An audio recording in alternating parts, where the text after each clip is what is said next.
Fala galera, professor Fernando na área e hoje nós vamos estudar sobre expansão marítima. Vem com a gente! A gente está falando do contexto da Idade Moderna. Estamos falando de todas as transformações que a Europa sofreu depois do século XIV.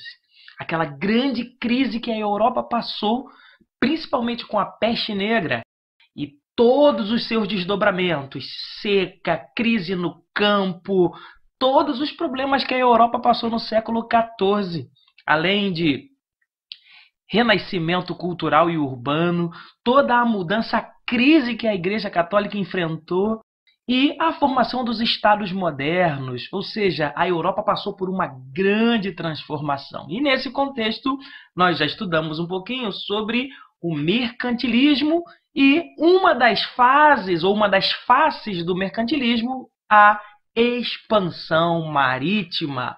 O que foi a expansão marítima? Na verdade, para a gente entender um pouco da expansão marítima, é importante voltar um pouquinho lá nos séculos XI, entre os séculos XI e XIII, para a gente relembrar um assunto, as Cruzadas, que foram grandes empreitadas religiosas e políticas também, numa tentativa dos cristãos de retomarem Jerusalém do controle dos muçulmanos. Sabe? A gente tem que lembrar que toda a Península Ibérica também tinha se colocado numa guerra de reconquista e esse processo de retomada de Jerusalém fazia parte de um grande contexto, digamos, religioso, simbólico. Vamos retomar a Cidade Santa do controle das mãos dos muçulmanos e trazer para os cristãos novamente. Essa foi a grande empreitada da igreja. O que não surtiu efeito, que não surtiu resultado prático, digamos. O que eles queriam, na verdade, não aconteceu. Essa retomada de Jerusalém. Mas as marcas ficaram. Nessa travessia, nessa ida da Europa, nessa ida desse espaço, digamos, do mundo até o Oriente, né? Ocidente, Oriente, as relações comerciais foram restabelecidas. E essas relações permaneceram. Então, a gente vai dizer que as grandes navegações, na verdade, surgiram como um reflexo dessa retomada do comércio com o Oriente. E o que se negociava ali com o Oriente, hein? Que era tão importante para a Europa? Eles negociavam as especiarias, coisas para tempero, pimenta, coisas que eram importantes para a conservação dos alimentos. A gente tem que lembrar que não existiam geladeiras. Como é que o pessoal conservava a carne, por exemplo? Como é que guardava os alimentos? Como é que dava um saborzinho melhor? Às vezes a carne já estava vencida, a galera tascava pimenta para dar um gostinho, para dar uma disfarçada no gosto. Na verdade, essas especiarias tinham um grande valor na Europa, vendiam bastante. Então esse comércio com o Oriente foi estabelecido por quem inicialmente? Qual era a cidade que conseguiu fazer esse comércio e, de certa forma, conquistar um monopólio ali naquela região do Mediterrâneo? Você vai ver aí nos mapas. Nós vamos falar aqui de pelo menos duas grandes cidades.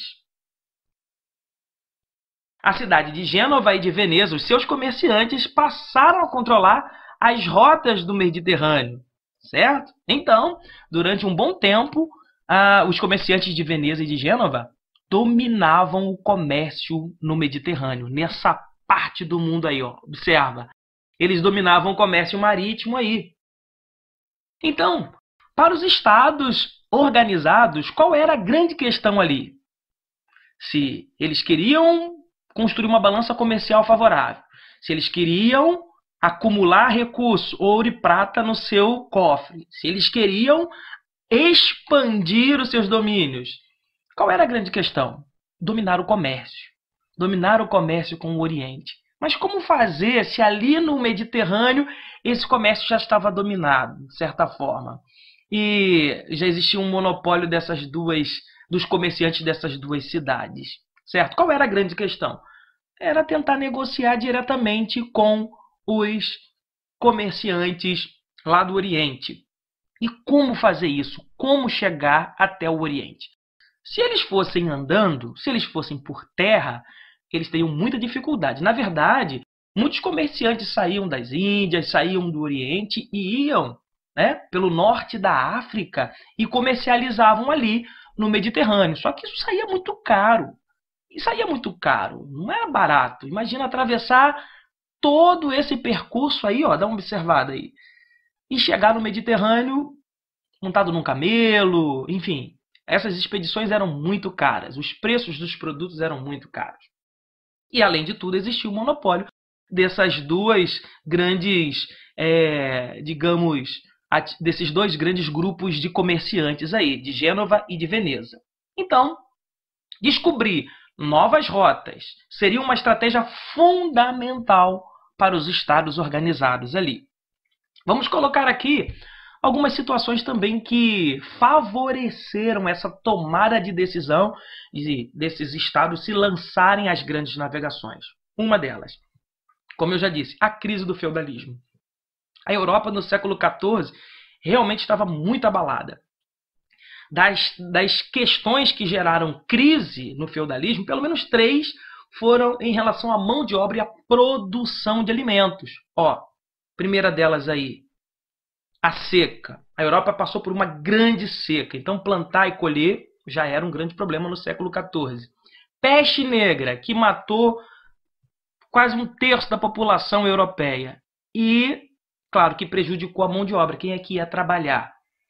E, por último, aqui, a revolta dos camponeses, que, por todas essas situações, também se revoltaram, se rebelaram, e o campo virou um espaço de guerra, de conflito. E aí, queridos, produção de alimentos, ó, caiu. Não tinha como produzir alimentos. Então, qual era a grande questão? Os estados iriam buscar novos mercados, novos lugares para fornecimento desse material, de alimento, de especiarias. Eles precisavam disso. Então, eles começaram, principalmente Portugal, a gente pode, né, já falar aqui um pouco do pioneirismo português, começaram ali com o norte da África, um pequeno comércio. A gente vai chamar de pequenas navegações. Olha, dá uma olhada nesse mapa aí, você vai perceber como Portugal, inclusive, conseguia fazer comércio com os estados ali, com, digamos, as cidades ali do norte da África, descendo na costa da África, fazendo um pequeno comércio naquela região. Além de tudo, eles necessitavam de ouro para cunhar novas moedas. Ou seja, ouro e prata, eles precisavam. A ideia é, a gente precisa encontrar ouro e prata. Outra coisa, queriam novas terras. Queriam também expandir a fé católica. Lembra que a fé católica estava em crise por conta de todo aquele contexto da reforma protestante? Então, qual era a grande ideia? Vamos levar a fé católica para outros cantos do mundo, certo? Esse era um projeto de expansão. E sem contar também que a cidade de Constantinopla tinha sido dominada pelos muçulmanos, pelos turcos, né? Então, algumas rotas comerciais ali ficaram restritas. Lembra que eu disse para vocês qual foi a marca do estabelecimento do Estado moderno, da Idade Moderna? Vocês lembram? Relembrem aí, qual foi a marca principal do estabelecimento da Idade Moderna? Então, dentro desse contexto, um Estado sobressaiu, Portugal. A gente já falou um pouco sobre a organização do Estado português, nós já falamos sobre a Revolução de Avis, já comentamos sobre isso em sala de aula, falamos sobre todo o contexto de formação do Estado português. Eu queria dizer para vocês que, desde o século XIV, quando as rotas comerciais terrestres estavam praticamente fechadas por causa da peste e dos conflitos, os comerciantes portugueses conseguiram uma integração, olha que coisa interessante, com o comércio italiano, lembra daquelas 2 cidades que nós falamos? E se tornaram intermediários ali naquela região, né? Vendendo, comprando, levando para o norte, enfim.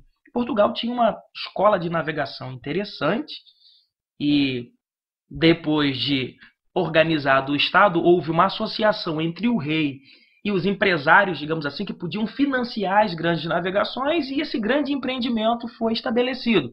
Vamos navegar, vamos até o Oriente, vamos buscar recursos em outros lugares. Então, duas questões foram fundamentais para Portugal ser o estado pioneiro nesse projeto das grandes navegações. Um governo forte e capitais dos comerciantes de Portugal, certo? Tudo isso fez com que a expansão marítima fosse uma grande realidade, principalmente no estado português. Vamos ver algumas características importantes que fizeram de Portugal, digamos, um estado privilegiado no contexto das navegações. Olha aí. Posição geográfica favorável. Portugal de cara para o Atlântico.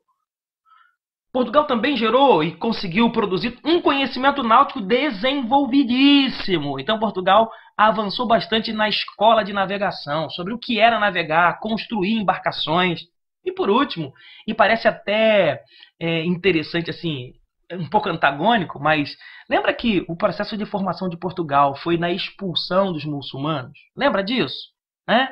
A Guerra da Reconquista, a expulsão dos muçulmanos da Península Ibérica, lembra disso? Só que esse contato com os muçulmanos também foi produtivo do ponto de vista da produção intelectual. Né? Portugal passou, na verdade os portugueses passaram a trocar cultura com os muçulmanos e aprenderam muito em relação a técnicas de navegação e construção de embarcações. Certo? Essa expansão marítima portuguesa, ela foi marcante e um dos pontos fundamentais foi a conquista da cidade de Ceuta em 1415. Olha aí, uma cidade que, digamos, inaugurou a expansão marítima portuguesa, a conquista dessa cidade em 1415. Então, de 1415 a 1500 e vai embora, Portugal seguiu no projeto de expansão marítima. Eu falei num dos vídeos aqui, e eu queria que vocês pesquisassem sobre o que ficou conhecido como périplo africano, a teoria que os portugueses utilizaram para fazer com que, para levar adiante o projeto de chegar às Índias. Périplo africano. Pesquisem sobre isso e no próximo vídeo a gente vai fazer um comentário. Um forte abraço e até a próxima!